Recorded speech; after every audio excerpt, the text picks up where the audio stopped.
Smart money concept series में हमारा ये 6वां वीडियो है। आज के इस वीडियो में हम मार्केट में रिटेल ट्रेडर को ट्रैप कराने के लिए बड़े ट्रेडर किस तरीके से लिक्विडिटी स्वीप करते हैं और आप इससे कैसे बच सकते हैं, इसके बारे में डिटेल से जानने वाले हैं।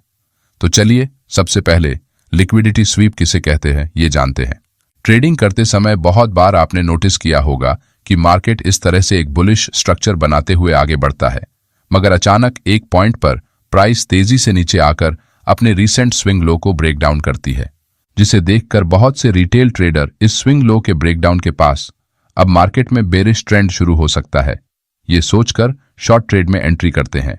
मगर प्राइस स्विंग लो के ब्रेकिंग पॉइंट के पास इस तरह से कुछ कैंडलस्टिक पैटर्न बनाकर फिर से अपना पुराना अप ट्रेंड कंटिन्यू करती है, जिससे यहां बहुत से रिटेल ट्रेडर ट्रैप हो जाते हैं। मेरे ख्याल से आप में से बहुत से ट्रेडर्स ने इसे अपनी ट्रेडिंग के दौरान अनुभव किया होगा। इसी ट्रैपिंग को स्मार्ट मनी कॉन्सेप्ट्स में लिक्विडिटी स्वीप कहा जाता है, क्योंकि यहां मार्केट में जो भी रिटेल ट्रेडर इस रीसेंट स्विंग लो के आसपास के एरिया में बुलिश ट्रेंड को देखकर लॉन्ग ट्रेड में एंट्री करके बैठे थे, उन सभी के स्टॉप लॉस इसी एरिया के नीचे मौजूद होते हैं, जिससे इस एरिया में स्टॉप लॉस के रूप में बड़ी संख्या में लिक्विडिटी जनरेट हो जाती है। इसी लिक्विडिटी को साफ करने या फिर स्वीप करने के लिए मार्केट इस तरह से अपने रीसेंट स्विंग लो को ब्रेक करता है, जिससे यहां और भी फ्रेश ट्रेडर्स मार्केट में शामिल होने से यहां ऑपरेटर्स को अपने लॉन्ग साइड के ट्रेड को एग्जीक्यूट करने के लिए जो लिक्विडिटी चाहिए होती है वो मिल जाने के कारण प्राइस यहां नीचे की लिक्विडिटी को स्वीप करके फिर से तेजी से ऊपर निकल जाती है। लिक्विडिटी स्वीप एक प्रकार से ट्रैप ट्रेडिंग की ही एडवांस्ड लेवल है। अब बुलिश, बेरिश और साइडवेज मार्केट ट्रेंड में किस तरह से लिक्विडिटी स्वीप की जाती है इसे समझते हैं। यहां मार्केट इस तरह से हायर हाइज और हायर लो का स्ट्रक्चर बनाकर अपने अप ट्रेंड को कंटिन्यू करता है, जहां हर एक स्विंग लो के आसपास रिटेल ट्रेडर मार्केट में शामिल होने के लिए लॉन्ग ट्रेड में एंट्रीज करते हैं। लेकिन कुछ समय बाद जब मार्केट लोअर लेवल्स से अच्छा खासा ऊपर निकल आता है, उस समय हायर लेवल्स पर रिटेल ट्रेडर्स का बाइंग साइड में इंटरेस्ट थोड़ा कम हो जाने के कारण ऑपरेटर्स और बिग इंस्टीट्यूशनल ट्रेडर्स को अपने बाय साइड के ऑर्डर्स को एग्जीक्यूट करने के लिए उनके ऑर्डर्स की संख्या में रिटेल ट्रेडर्स की लिक्विडिटी नहीं मिलती, जिस कारण मार्केट में वॉलेटिलिटी बढ़ाने के लिए प्राइस को जानबूझकर अपने पुराने स्विंग लो के नीचे ले जाया जाता है, जिससे यहां fresh retail trader short side की ट्रेड्स में एंट्री करने के लिए यहां ऊपर अपने स्टॉप लॉस लगाते हैं, जिस कारण यहां बड़ी संख्या में लिक्विडिटी जनरेट हो जाती है, जिसे स्वीप करते हुए प्राइस फिर से अपने पुराने ट्रेंड की दिशा में तेजी से ऊपर की तरफ निकल जाती है। इससे बचने के लिए जब भी मार्केट में एक स्ट्रॉन्ग अप ट्रेंड चल रहा होता है, उस समय अगर प्राइस पहली बार अपने रीसेंट स्विंग लो को ब्रेक करती है, तो ऐसे समय में यहां ट्रेंड के अगेंस्ट जाकर शॉर्ट ट्रेड में एंट्री करने से हमेशा बचना चाहिए, क्योंकि ज्यादातर समय इस तरह के फेक ब्रेकडाउन रिटेल ट्रेडर को लालच दिखाने के लिए किए जाते हैं, क्योंकि यहां स्विंग लो के पास इस तरह से एक स्ट्रांग बियरिश कैंडल के बाद एक ग्रीन कैंडल चार्ट पर बनती है, या फिर इस तरह से एक लॉन्ग लोअर विक बनाकर कैंडल फिर से रिवर्स हो जाती है। लेकिन अगर आप बहुत ही छोटे टाइम फ्रेम में, जैसे कि 1 मिनट, 3 मिनट या कभी कभी 5 मिनट की टाइम फ्रेम में ट्रेड करते हैं, तो प्राइस यहां स्विंग लो के नीचे इस तरह से 2-3 कैंडल्स बनाकर फिर से ऊपर निकल जाती है। इसी चार्ट को अगर आप 15 मिनट की टाइम फ्रेम में देखेंगे, तो यहां एक लॉन्ग लोअर विक बनाने के बाद प्राइस नीचे की लिक्विडिटी को स्वीप करते हुए फिर से ऊपर निकल जाती है। उदाहरण के तौर पर अगर आप यहां बैंक निफ्टी के 26 सितंबर के 5 मिनट टाइम फ्रेम के चार्ट को देखेंगे, तो यहां मार्केट दिन की शुरुआत से ही एक स्ट्रॉन्ग अप ट्रेंड में हायर लोज बनाकर ऊपर बढ़ रहा है। लेकिन सबसे आखिरी स्विंग लो को बनाने के बाद जैसे ही चार्ट पर एक स्ट्रॉन्ग बेरिश कैंडल इस स्विंग लो को नीचे की तरफ ब्रेक करती है, तो यहां बहुत से रिटेल ट्रेडर अब मार्केट में अप ट्रेंड खत्म हो गया है ये सोचकर प्राइस ने अपने स्विंग लो के साथ साथ अपने रीसेंट सपोर्ट को भी ब्रेक किया है, ये देखकर एक्साइटमेंट में आकर सीधे शॉर्ट ट्रेड में एंट्री करना चालू कर देते हैं। लेकिन थोड़ी ही देर बाद प्राइस फिर से ऊपर निकलते हुए अपने पुराने अप ट्रेंड को कंटिन्यू करती है। यहां इस लंबे विक कैंडल ने सपोर्ट के पास बन रही लिक्विडिटी को पूरी तरह स्वीप किया है। यहां लोअर लेवल से जो बायर्स मार्केट में लॉन्ग पोजीशन में एंट्री करके बैठे थे, उन्हें मार्केट के इस बुलिश मूव के कारण अच्छा प्रॉफिट हुआ है। साथ ही यहां मार्केट ऑलरेडी इतना ऊपर आ चुका है, इस वजह से बहुत कम रिटेल ट्रेडर यहां ऊपर फिर से बाइंग करने में इंटरेस्ट दिखाते हैं।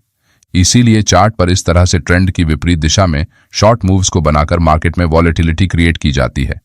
जिसे देखकर रिटेल ट्रेडर फिर से मार्केट में शामिल होते हैं, जिससे ऑपरेटर्स उन्हें ट्रैप करके अपने ऑर्डर्स को एग्जीक्यूट कर लेते हैं।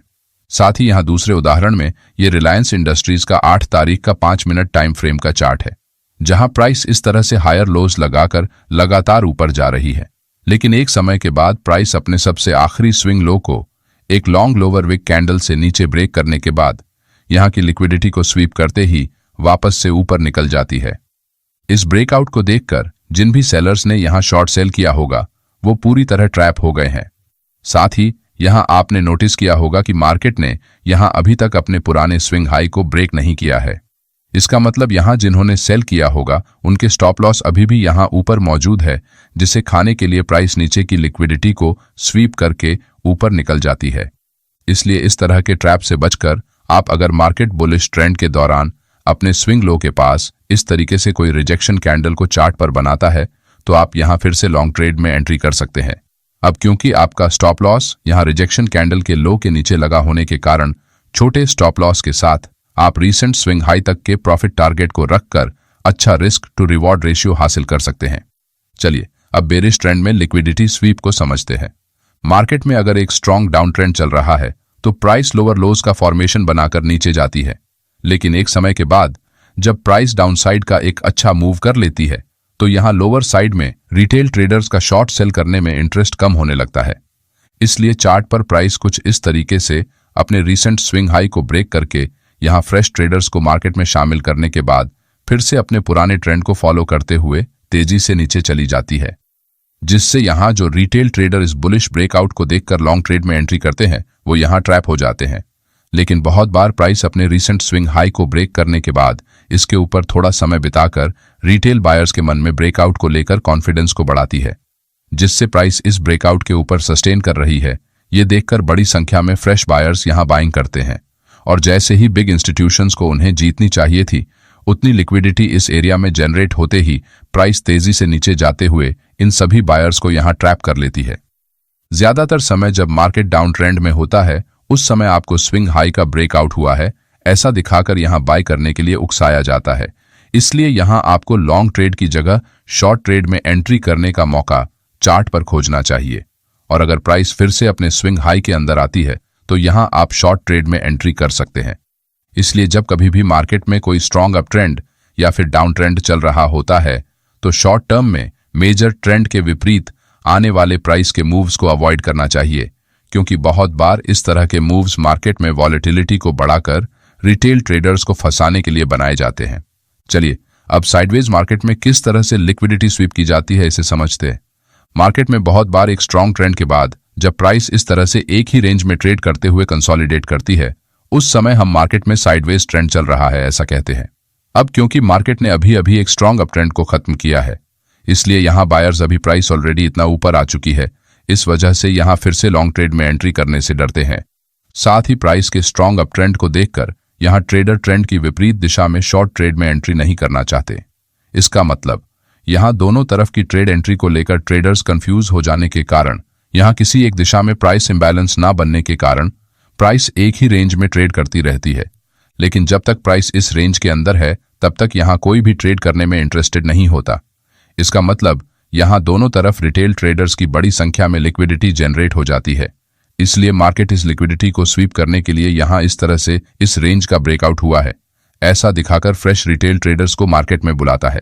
और जैसे ही यहां लिक्विडिटी जनरेट होती है तो फिर से प्राइस ऊपर की लिक्विडिटी को स्वीप करते हुए अपनी पुरानी रेंज के अंदर वापस चली आती है, और यह सिलसिला बार बार इस रेंज की दोनों तरफ चलता रहता है, जिससे बहुत से ट्रेडर यहां अपना कैपिटल गंवा देते हैं। लेकिन इस तरीके की मार्केट कंडीशन में आप प्राइस किसी साइड को ब्रेक करने के बाद जैसे ही फिर से रेंज के अंदर आने की कोशिश करती है तो यहां इस रेंज की दूसरी साइड तक का टारगेट रखते हुए ट्रेड में एंट्री कर सकते हैं। लेकिन इस प्रकार की ट्रेड एंट्री में आपका प्रॉफिट टारगेट नॉर्मल दिन के मुकाबले छोटा हो जाता है। साथ ही आपको यहां अपने नियमित ट्रेडिंग क्वांटिटी से कम क्वांटिटी में ट्रेड एंट्री करनी है, क्योंकि यहां आप मार्केट किस डायरेक्शन में कब मूव करने वाला है इसे प्रिडिक्ट नहीं कर सकते। इसलिए अपनी कैपिटल को बचाकर रिस्क मैनेजमेंट को फॉलो करते हुए आपको अपनी ट्रेड एंट्री को प्लान करना है। अगले वीडियो में हम लिक्विडिटी ग्रैब के बारे में जानने वाले हैं।